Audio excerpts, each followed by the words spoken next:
And welcome back, everyone. This is the X Zone. I am Rob McConnell, coming to you from our broadcast center and studios in Hamilton, Ontario, Canada, on the X Zone Broadcast Network, Talkstar Radio Network, Mutual Broadcast Network, iHeartRadio, Simul Radio, and Simul TV. If you'd like to send me an email, xzone at xzoneradiotv.com, on all social media sites, X Zone Radio TV. And for the programming we have available for you 24/7, 365 on the X Zone Broadcast Network, visit www.xzbn.net. And for the X Zone TV channel on Simul TV, channel 21, simultv.com. X Zone Nation, my guest this hour is science writer Brian Dunning.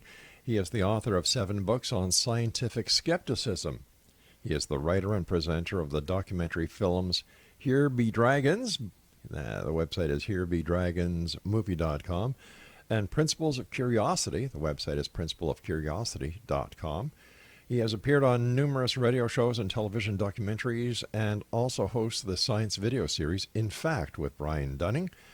That website is infactvideo.com. A computer scientist by trade, Brian uses new media to showcase the rewards of science and critical thinking. He is a member of the National Association of Science Writers and lives in Central Oregon with his family, and his website is Skeptoid.com. And Brian, welcome to the X Zone. Hey, thanks for having me on. What was it that brought you to be the man behind Skeptoid? You're So I can tell you the same story that you're probably going to hear from everyone who does science writing, and from many people who are actual working research scientists. And that's that when I was a kid, I loved weird stuff. My whole library was books about Bigfoot and UFOs and ghost stories and hauntings, all of that stuff. I just adored it and was obsessed with it. And I believed every word of it fully.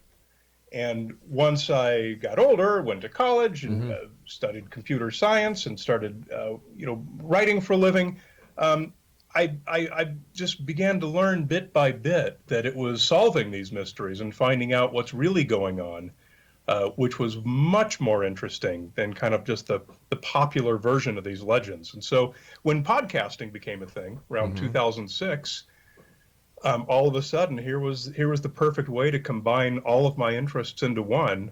And I was fortunate that my show, Skeptoid, was popular from the beginning. Of course, it was easy in those days to be a big fish in a small pond. It'd be a lot harder to start a podcast these days. But I've been doing it ever since, and I just couldn't be happier. Let me ask you this, Brian. You're a scientist. You're a science writer. Yes. Why do people get sucked into conspiracy theories? So that's the $64 question, and there's a lot of research on this question. A lot of research. Basically, most of it started since the 1990s, but these days it's just a huge field. There's in fact journals devoted to conspiracy. Conspiracy ideation is kind of the common phrase for it.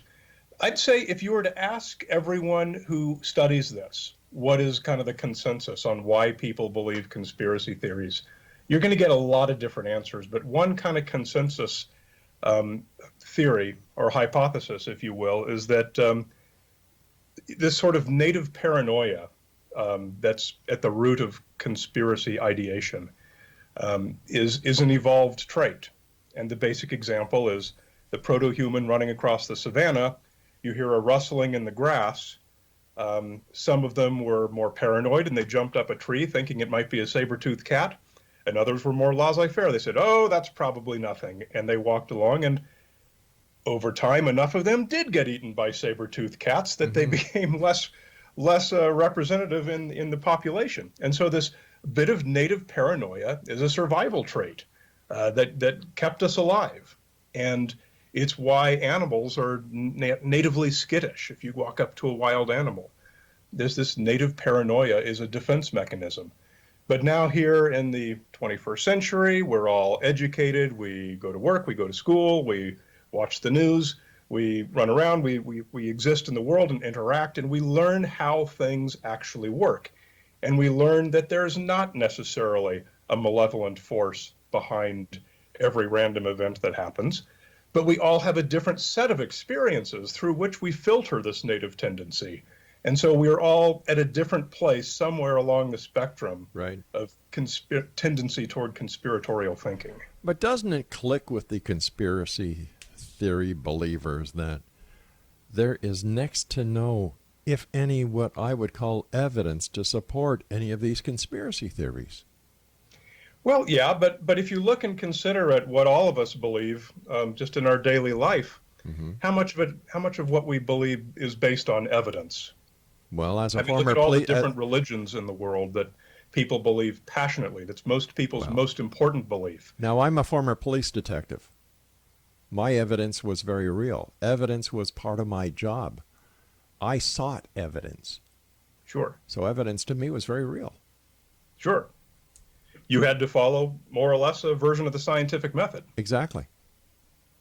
Exactly. But when I look, now I've been doing this show nearly 30 years now. Thousands of guests. Everyone from an astronaut to physicist to Susie Little Homemaker who decided to become an online psychic. And whatever it is, there's next, when it comes to conspiracy theory, no evidence. The dots, when it doesn't go 1, 2, 3, 4, 5, in order to make the conspiracy fit, they'll go 1, 2, 3, 4, 7, 8, 9. And this Sure, to me doesn't make sense. Well, it doesn't make sense, but no beliefs make sense. That's why we call them beliefs and not facts or truths. They're not based on evidence. They're based on, how we feel, what's emotionally appealing to us, what strikes us as likely, what we were raised with in many cases, what our friends believe. That's where beliefs come from. They don't come from someone sitting down and rationally analyzing the facts.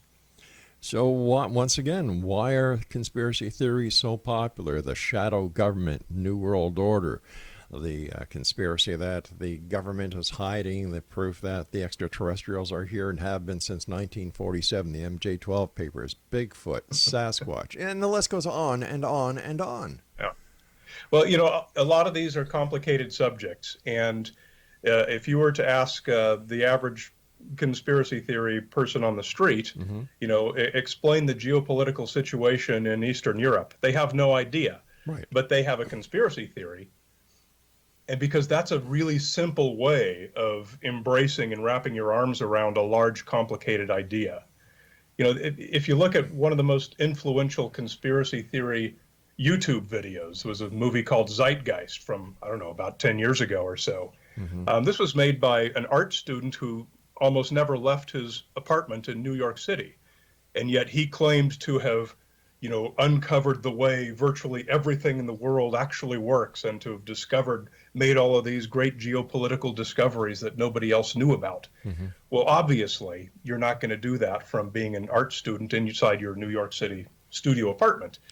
So that's a great microcosm of how a smart person can come to believe a lot of weird things that aren't true. They're emotionally appealing. They work for us from a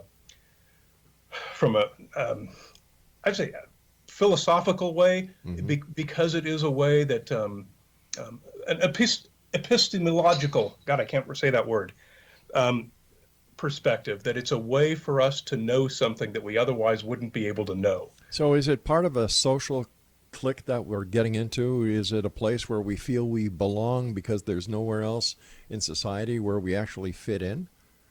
Well, I mean, it can be a club like anything else. All of the JFK conspiracy theorists worldwide, no matter what their theory is, which can be radically divergent from one another, definitely mutually exclusive, they still consider themselves, sort of brothers in arms and on the same side of this debate, even though they're clearly not. If you look at their theories, it is very much a club. It's a way to belong to something. All right, but Brian. There's a lot of answers to this question. All right, Brian, we've got to take our first break. Please stand by. Exonation Brian Dunning is our special guest this hour, and his website is Skeptoid.com, and we'll both be back on the other side of this commercial break as we continue here in the X zone from our broadcast center and studios in Hamilton, Ontario, Canada. By the way, I am, in case you're wondering what I'm wearing tonight, X Zone Nation, and you can't see the rest of my shirt, but it's from the Hawaii Volcano National Park, not very far from where we have our home in Maui, Hawaii. This is the X Zone, and we'll be back on the other side of this break. Don't go away.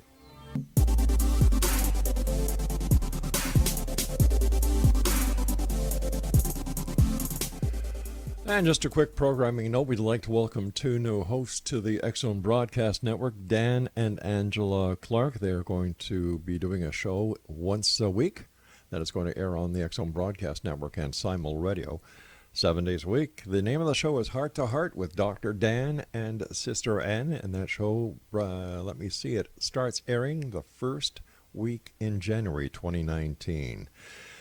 Wow. Growing all the time. Listen, if you have an idea for a radio show or you're a radio show host and you'd like to see how you can get your show onto the X Zone Broadcast Network, where we have, we have, how many? There's about 130 million listeners. Just give us a call or send us an email. That would be the best part. Xzone at xzoneradiotv.com or admin, ADMIN, at rel-mar.com.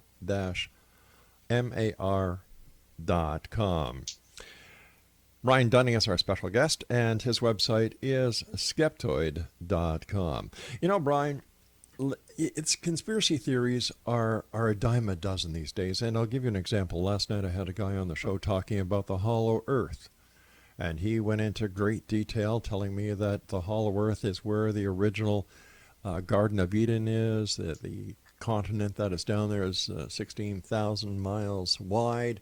It has its own sun, and he went into great detail, and then I asked him a very simple question. How do you know? Well, I read it in a book. Did you ever see any pictures? Well, no. So how do you know what you read in the book is true? And he basically said, well, if it's in a book, why isn't it true? Oh, wow. Yeah. You know, so when you hear this kind of logic, and, you know, I've talked to people who believe that they have been followed by the men in black and that extraterrestrials teleport them to a spaceship that is 500 miles long, 300 miles high, that orbits Earth. And the conspiracy theories go on and on and on and on. And here we are in the year 2018 going into 2019 with the most sophisticated handheld cameras that are in our cell phones, and still the elusive proof of the conspiracies never happened. You see, I've got my own little conspiracy theory that the conspiracy is actually being perpetrated by the groups who are claiming that there is a conspiracy, because as long as the conspiracy that they're claiming to be real is in place, they don't have to provide any evidence. That's always been the case, and always will be. Yeah. So, are they like Monday afternoon quarterbacks? You know, they know everything about the game after it's been played. Well, first of all, I wouldn't use the word "they" as if this is an us versus them situation. Because when you do what I do for a living, one of the things you have to start with is recognition of the fact that some of the things that I believe are wrong. And that's the case with all of us. Some of the things you believe are wrong. Everyone listening right now knows some fact that is wrong. And I think we can all agree that that's probably true. Oh, I agree. So let me rephrase it. Instead of us versus them, how about those who have our 2 feet planted on the ground compared to the others who have their feet on some cloud on some planet that is orbiting another planet in a far distant galaxy? Those people are out there, and people who have no strange beliefs and who believe everything that's true are out there as well. Yeah. But I think the vast majority of us are somewhere in the middle. And we're all on a journey to improve our knowledge. And sometimes we're going backwards, sometimes we're going the right way. But I think we all want to believe things that are true. We all want to be right about things. None of us want to be wrong. None of us want to be misled. but it's just the way the world works. It's not simple. It's not easy to do, and there's too many influences sending you in the wrong direction. So, again, I hate to say that there are people who are, we don't use the word nuts or anything like that, I because do. there's perfectly good sociology explaining all of these things. It doesn't require mental illness. I like the psychiatry where it's called being nuts. I didn't see that chapter in the DSM-5. Well, I think I should write that chapter after doing the show for 30 years. Look, believe me, I've heard it all as Yeah. well. I mean, people often ask me, what's the strangest urban legend or strange belief that you've heard? And my usual answer for that is, there's an alternative medicine treatment out of India where no matter what's wrong with you, they cut open your abdomen, insert the corpse of a dead crow, and sew you back up. And that's going to cure anything that's wrong with you. I mean, it goes on and on Yeah. and on, the things that people will believe. Well, let me ask you, what are some of your favorite conspiracies? So I answer that question because with the book having come out this year, that's one of the most popular questions I get. And I try to answer that question with what is my favorite, but why is it my favorite? And the one that I use is the moon landing, the belief that we didn't actually go to the moon and that NASA hoaxed it, or Stanley Kubrick filmed it, or all the various versions of that. Yeah. And the reason I say that one's my favorite is because while it's easy to go on the internet and find sort of the trivial answers to the specific claims made by the conspiracy theorists, such as, you can see the flag waving, but there's no wind on the moon, therefore it was in a studio. And you can see the skeptics answer, well, that's because the flag had wires in it, making it look like it was waving. Okay, fine. You can find that stuff, but there's a lot beyond that that people don't necessarily know, that we can connect the dots all the way to prove the entire story, from humans from Earth, got on a Saturn V, went to the moon, got out, walked around, picked up rocks, brought them back to Earth safely through the atmosphere. The entire story is proven connecting the dots with irrefutable facts that once anyone hears those facts, they go, wow, that's really cool. I didn't know that before. I'm interested and I'd like to learn more. And that's where I think the value of sort of debunking is in coming up with the how we know what we know that's really interesting and gets people excited about learning more. Okay. One of the talking about the proof that within the conspiracy theorist land of Oz that is out there is that we didn't go to the moon because the Van Allen belt. And when you listen to the skeptics and verify what they say about the Van Allen belt and how it poses a danger to even present day astronauts, that they can't go in a higher orbit than such and such, you kind of say, well, geez, that makes sense too. I'm not saying that we didn't go to the moon, but, when you talk to the people who are hardcore proponents of the lunar missions and the lunar landings, they seem to forget about the Van Allen belts when they're telling you this story. So I think that a little bit of the problem is that even though the experts who believe and bring the perfect case that it did happen, when the skeptics or the conspiracy theorist come up with a little bit of information that is neglected or forgotten by the experts, this just kind of opens up a can of worms.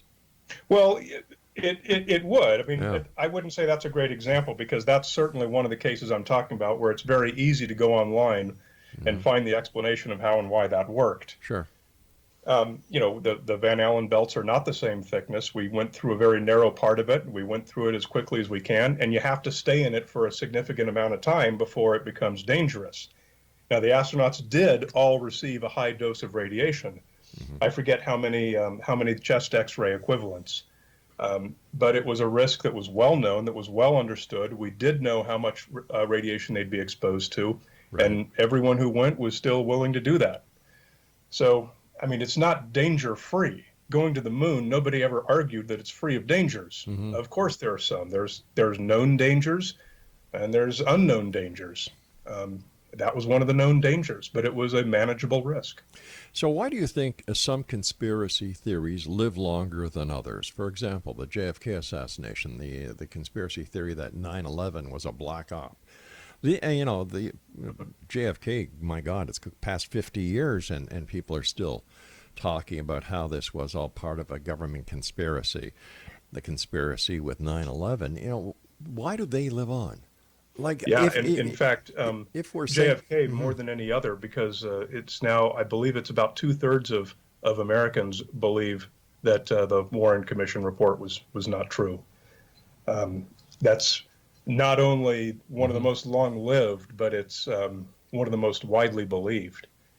There was a great piece of research that was published 5-6 years ago, I'm going to guess. The author's name I would give if I remembered it off the top of my head, but he'd come up with an equation to judge the likelihood of any given conspiracy theory.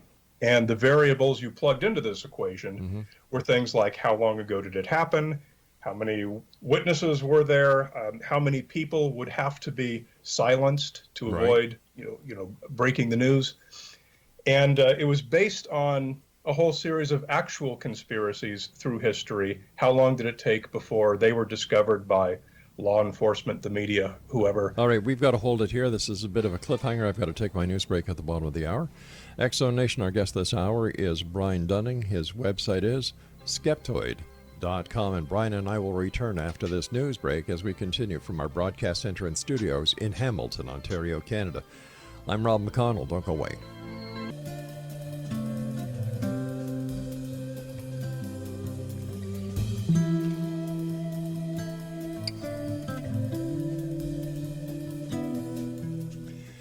And welcome back, everyone. A couple of programming notes for the X Zone TV channel on Simul TV. 3 new shows coming to the airwaves in January: Witness to the Paranormal, Paranormal Court TV, and Investigations 365. And they'll all be on the X Zone TV channel starting in January.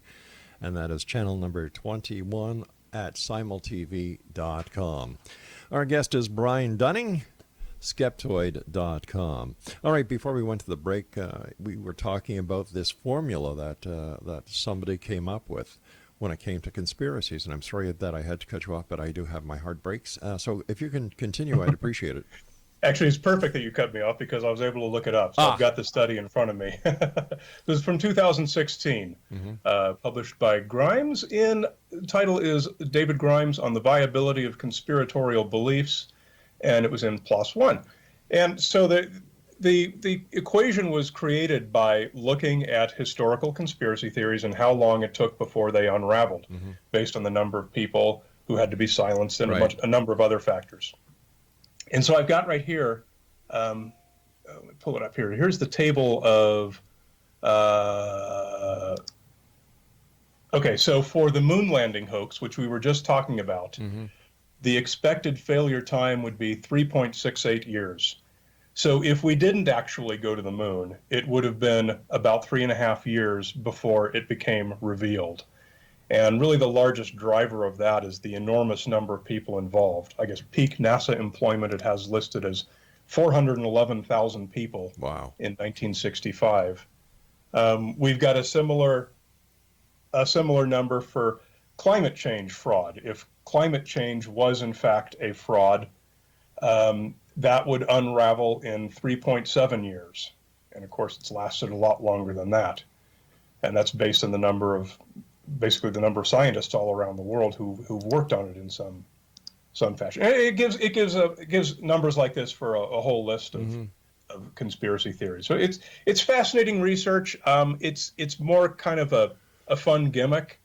But I mean, it is based on actual conspiracies and actual data that do fit this model that was put together. So it's interesting.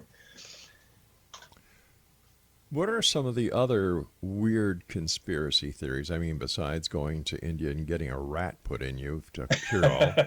Well, yeah, and that's so the weirdest one, of course, has got to be David Icke and his reptilians. His whole narrative that world leaders are actually reptilian aliens wearing electronic disguises. but he was off his meds at that time. Let me tell you a story about David Icke quickly. Yeah. I was doing the show from CKTB in St. Catharines before we went on our own and did everything in house. And I announced the week before that David Icke was going to be a guest, and I got a call from the Niagara Regional Police saying, "Is David Icke coming on your show?" I said, "Well, yes, he's coming on the show, but he's not going to be in studio." And they said, "All right." I said, "Is there a problem?" He said, "Well, no, it's not, as long as he's not coming in, because if he's not going to be there, we can't do anything about it." And I figured, well, that's a kind of a strange comment. So I called up the police station to make sure that this was an actual call, and it was. During the time when David Icke was on the phone with me, there were two unmarked cars, one in the front of the station and one in the back of the station, because they thought, well, maybe David Icke was going to be actually coming down. And when you live this firsthand, you can actually see the danger that these conspiracy theorists are actually putting on society. Like, I'm a Canadian. I love our Queen. I'm a good old monarchist from way back when. And to think that people actually believe this guy. It's like, are you out of your tree, for God's sake? And when it comes to proof, well, what proof do they offer? Old VHS tapes showing a glitch when you pause the tape. Yeah. To my mind, that's the only evidence I've ever seen, and it's fairly low quality evidence. Exactly. And about Roswell, New Mexico, the alleged crash going back to 1947.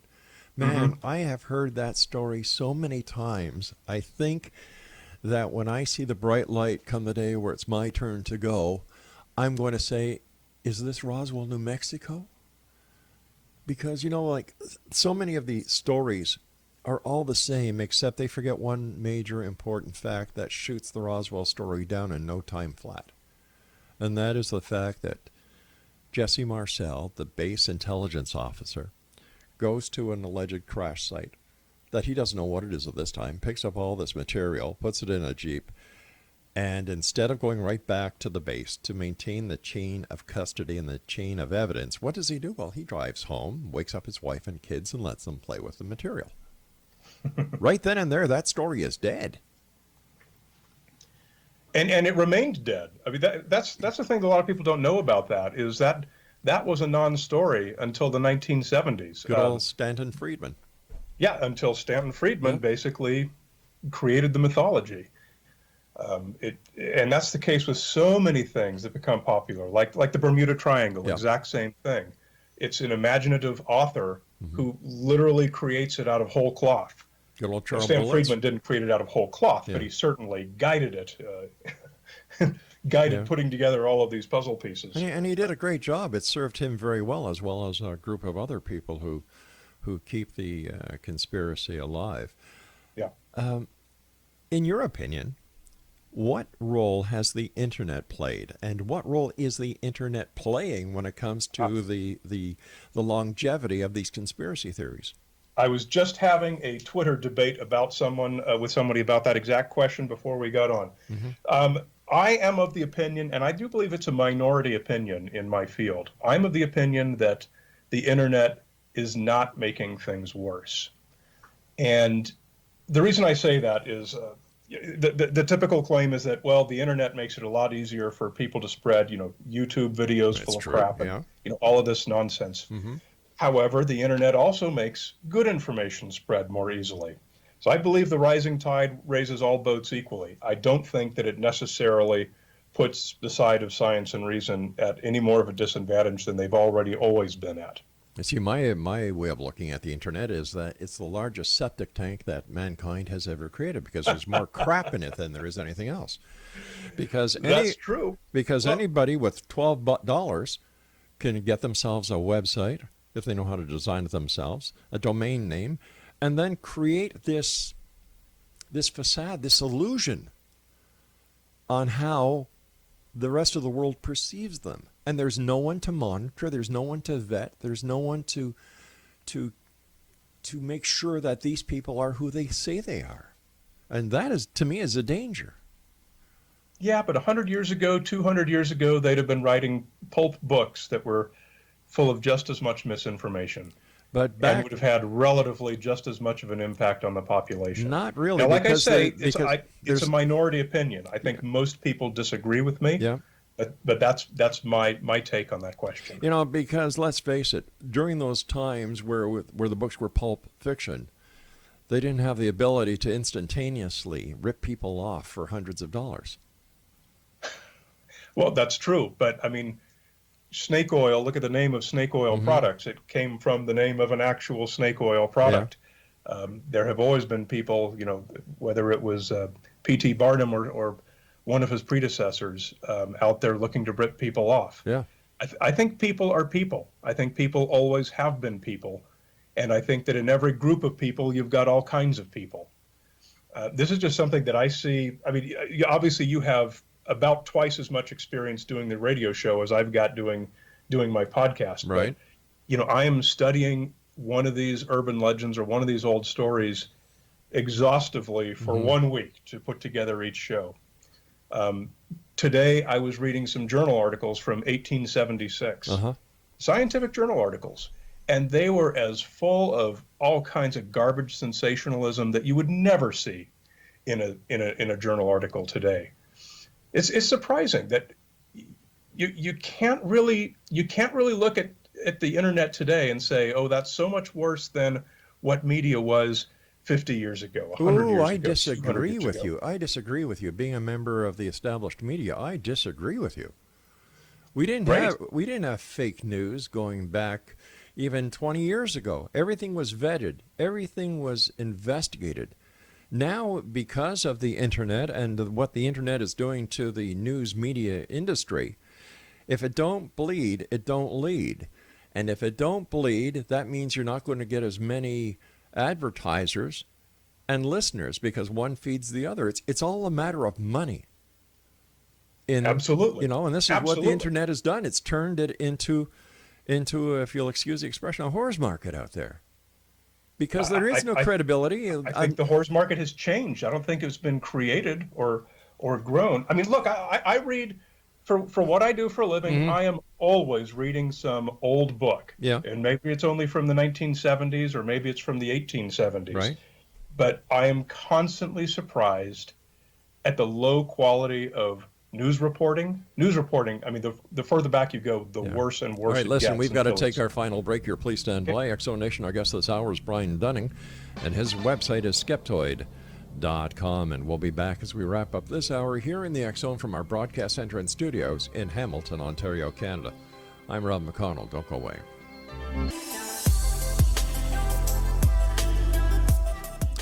X Zone Nation, our guest this hour is Brian Dunning. His website is Skeptoid.com. Brian, besides the conspiracy theory of the lunar landing, what other conspiracy theories have been proven to be true? So that's the most common question. And in fact, in the early days of talking about the book with the publisher, you know, they wanted 50 conspiracy theories, and they said they thought that was a huge number, and they said, gee, do you think you'll be able to come up with 50? And I said, well, let me just see. And I did an export out of the database of podcast episodes that were in the conspiracy theory category and had over 200. So we had to whittle it down. And that's one of the first questions they asked me. And I said, we've got to have a section in the book specifically about conspiracy theories that have been proven true.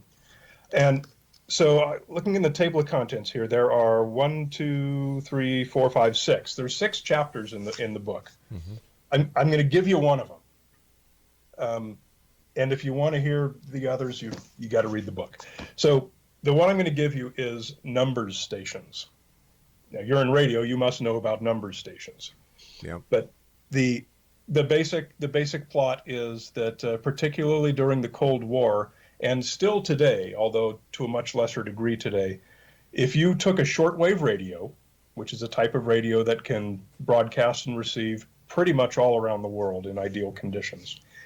If you took a shortwave radio and you tuned it to a certain station at a certain time of day, you would hear a predictable program that was going to come on. It might start with some little tune, some little bit of music, and then there would be an automated voice reading off strings of numbers, 5 at a time.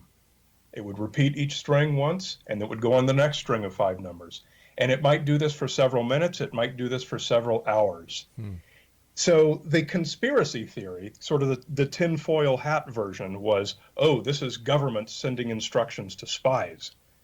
While the more level-headed people, those of us like myself, who tend too much towards cynicism in our zealousness to be more scientific and grounded, we said, no, it's going to be something prosaic. It's going to be something like, maybe it's oceanographic research buoys transmitting their data or something like that. Then what happened a few days after 9/11, which nobody noticed because the newspapers were full of other news right after 9/11, is a senior Pentagon official was arrested inside the Pentagon at the State Department for espionage. And she was arrested for listening to a numbers station that was being broadcast out of Cuba, typing the numbers into her laptop computer that had a decryption program, and it was giving her instructions to perform espionage for Cuba. She was part of a spy ring called the WASP network, and a number of other people were later arrested from the WASP network. And since then, there's been quite a few arrests throughout Europe from various espionage agencies listening to different number stations being broadcast from different places in the world. And so it turned out that the conspiracy theorists, the tinfoil hat version, was exactly right in this case. And I love that case. So how do people who are getting involved because of the excitement, the adrenaline rush that conspiracy theories bring them, that puts them into their own little social network of people who are like them, that don't fit in anywhere else in society, how do they differentiate between what is real and what isn't? Well, I think the same way that you and I do. Like I said, you and I are wrong about some of the things we believe. We don't know what those are because from where we're sitting, we can't see them. Mm-hmm. I often say you can't see your own eyeball. We don't know which of our beliefs are wrong. They don't know which of their beliefs are wrong. It's a human behavior. It's not a conspiracy theorist behavior. So what is a conspiracy theorist behavior then? So, I mean, we have the term, obviously, and the term describes definition of a conspiracy theory. That's another big question that there's all kinds of different answers for. It's somebody who believes, whose pattern matching is in overdrive, and they believe that there is a malevolent, purposeful force behind some everyday event or news story or something. I mean, that's basically what it is. And that's pretty vague, but it's necessarily vague because conspiracy theories are all over the map. So what pushes a person into that direction? Well, so you've got your native paranoia. You've got, okay, here's an interesting way to answer that. Okay. There's a lot of surveys, particularly in the last 10 years, a lot of surveys have been done trying to assess people's tendency toward conspiracy theories and trying to match these up to demographics.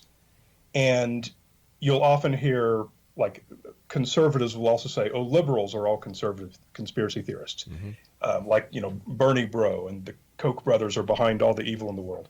And then liberals will always say, oh, it's the conservatives that are all the conspiracy theorists with, George Soros is behind everything. And what it turns out to be the case is that there is no match at all between a political belief and your tendency toward conspiratorial thinking. It's equal across genders, across age groups, across socioeconomic statuses, which is very surprising. It's something that generally affects the whole population. Anyone can be more of a conspiracy theorist than anyone else. It's only when you come down to a particular conspiracy theory, it's where you can say, oh, people who are rich tend to believe this, or people who are conservative tend to believe this. And that's the case with most of the obvious ones. We can pretty easily assign most obvious conspiracy theories to, a particular political group that it might appeal to. In your opinion, what is, I mean, besides the JFK assassination and the 9/11 conspiracy theories, in your opinion, what is the most popular conspiracy theory? And of course, we're not even going to include the lunar landing on that. It's big pharma, big food. The food companies all conspire to make us obese. Yeah. The pharmaceutical companies all hide the pure, wonderful, natural cure for cancer. They make money by keeping us sick. Those are very prominently featured in my book, and they're very commonly believed. Why would somebody believe that? Like I know many people who are in the medical research field, and these people bust their butts off night and day working on cures or trying to get people to walk again after spinal injuries and so on. Yeah. And to actually hear people think that just because they're getting fat, because they're lazy, because they're eating the wrong foods, it's a conspiracy. This is where I think a lot of people should get back on their meds, whether they believe in the conspiracy theory that Big Pharma is out to get them. Like, there seems to be a lack of common sense in the world today. Yeah, certainly. The basic answer is that magically easy solutions to complicated problems are attractive, and everybody wants them. If you can tell people that there is a pill to cure all of your diseases, or a superfood that you can eat that will magically make you skinny, but the reason you don't have it is that the machinations of the society and industry are all conspiring to suppress it from you. That's something that's deeply compelling and attractive, and we all want it to be true. And so we all seek out information that confirms that. So it becomes a self-fulfilling prophecy. Why, in your opinion, is the UFO conspiracy cover-up so popular? I'm not sure that it is. I do see there's a lot of attention being paid to it. But what I see is that it's something that is more considered to be fringy, I think, by the mainstream than some of the other ones we've just talked about that are much more popular. That's my impression, anyway. Yeah, well, it would seem that there are different classes or social structures that seem to lean towards one conspiracy more than the other. Definitely, yeah, that's absolutely true. And we had this news about a year and a half ago with the Pentagon's UFO program. All right. They released this footage taken from a fighter plane, and they're saying this is a UFO. And of course, every pilot in the world looked at this footage and just did this incredible facepalm and saying, "Are you kidding me? Did they not ask anyone who knows what they're looking at when you look through an infrared screen?" But the people on the street don't know that, and the video does look weird if you don't know what you're looking at. And so, it's something that's an easy sell, especially when you've got something like video to persuade people with, and you've got a credulous news media that is after the sensational story, and they're happy to promote it. I don't know if the New York Times is credulous any longer. Every newspaper consists of people. And you got all kinds of people working at every newspaper. Yeah, and something else with all these newspapers. They all have to make money from the advertising, and advertising is only attained through readership. The more readers you have, the more money you can make on your advertising. Brian, I want to thank you so much for joining us tonight. And Exo Nation, if you'd like to get more information on our guest, all you need to do is go to his website at Skeptoid.com. I'll be back on the other side of this commercial break with the news as we wrap up this hour here in the X Zone from our broadcast center and studios in Hamilton, Ontario, Canada. I'm Rob McConnell. Don't go away and watch out. Not everything in life is a conspiracy. If you want the real answers, just look at the person on the other side of the mirror. We'll be back. Don't go away.